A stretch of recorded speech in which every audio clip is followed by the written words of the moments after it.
Most of us grow up believing the same thing. Gravity is a force, an invisible pull, something that drags objects downward.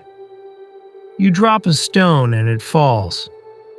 You jump and you come back down. The explanation feels simple. But this picture is incomplete. Because gravity is not actually pulling you. Not in the way you think. For centuries, gravity was understood as a force acting across distance. This idea worked remarkably well. It allowed humans to predict planetary motion, to calculate orbits, to send spacecraft across the solar system. But even when it worked, something about gravity felt strange.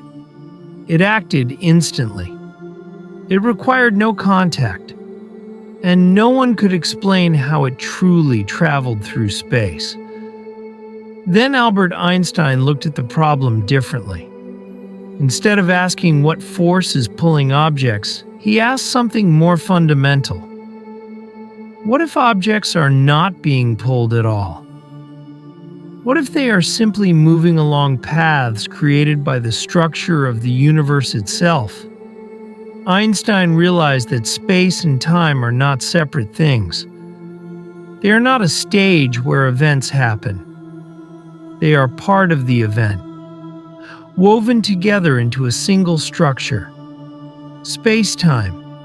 In Einstein's view, mass does not pull on objects.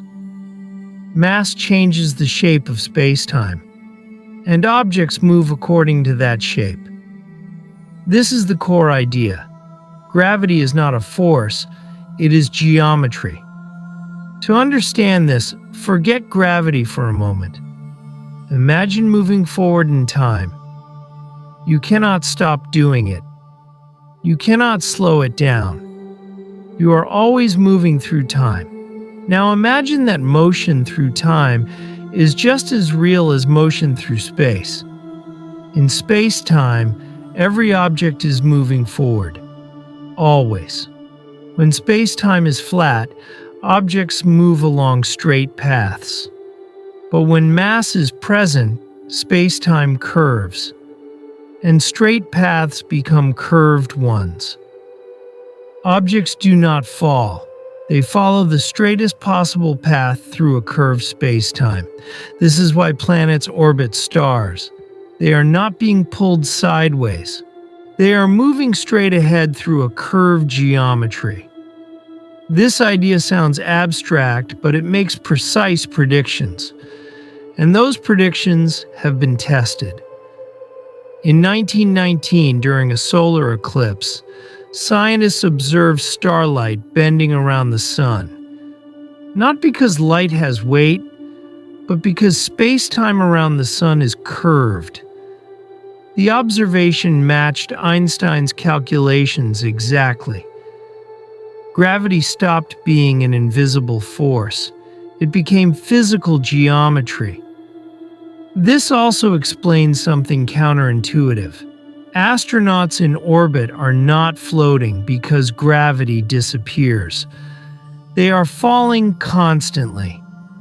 But they are falling along a curved path that never reaches the ground. This is why orbit feels weightless. Not because gravity is gone, but because geometry is guiding motion. Time itself is affected by this geometry. Near massive objects, time moves more slowly. This is not philosophy. It is measurable. Clocks on satellites tick faster than clocks on Earth. GPS systems must correct for this difference every single day. Without Einstein's space-time, modern navigation would not work. Time is not universal.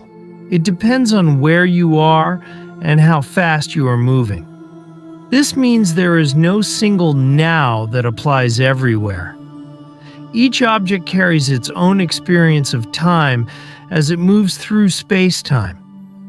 At everyday scales, these effects are small. So small that we barely notice them. But near extreme objects, they become dramatic. Black holes reveal this clearly. Near a black hole, space-time curves so strongly that paths begin to close in on themselves. Time slows drastically. To a distant observer, nothing ever fully crosses the horizon. At the center, Einstein's equations predict a singularity, a point where space-time breaks, where density becomes infinite. But infinities are warnings. They usually mean a theory has reached its limit. This suggests something important. Einstein's description of space-time is incredibly accurate. But it may not be complete. At very small scales, quantum mechanics dominates. Particles behave probabilistically. Energy comes in discrete amounts. But space-time, in Einstein's theory, is smooth and continuous. These two descriptions conflict. They both work, but they refuse to merge. This is why physicists still search for a deeper understanding of space-time. Is space-time fundamental, or does it emerge from something deeper? Some theories suggest space-time is not basic at all, that it emerges from relationships, information, or quantum interactions. Just as temperature emerges from the motion of atoms, space-time may emerge from more fundamental structures. If this is true, gravity is not a force, and space-time is not a substance. They are outcomes. The universe itself supports this mystery.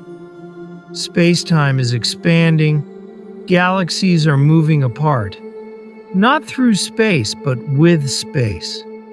This expansion creates new space-time. But from what? Einstein's equations allow expansion. They do not explain its origin. The beginning of the universe raises even deeper questions. At the earliest moments, space-time was compressed to extremes. Time, as we understand it, may not have existed meaningfully. Asking what happened before may not make sense, because time itself may have begun there. This makes space-time unique. It is not just part of the universe. It defines what before and after mean. Despite all this, we use space-time constantly. Every satellite orbit, every precise clock, every deep space signal, all depend on curved geometry. We live inside space-time. We move through it. We age within it. You are not standing still. You are tracing a path through a curved universe. This is why gravity feels so familiar and so strange at the same time. It shapes everything. Yet we rarely notice it. Einstein did not give us final answers. He gave us a new way to think. Gravity is not something pulling you down. It is space-time guiding your motion. Reality is not rigid.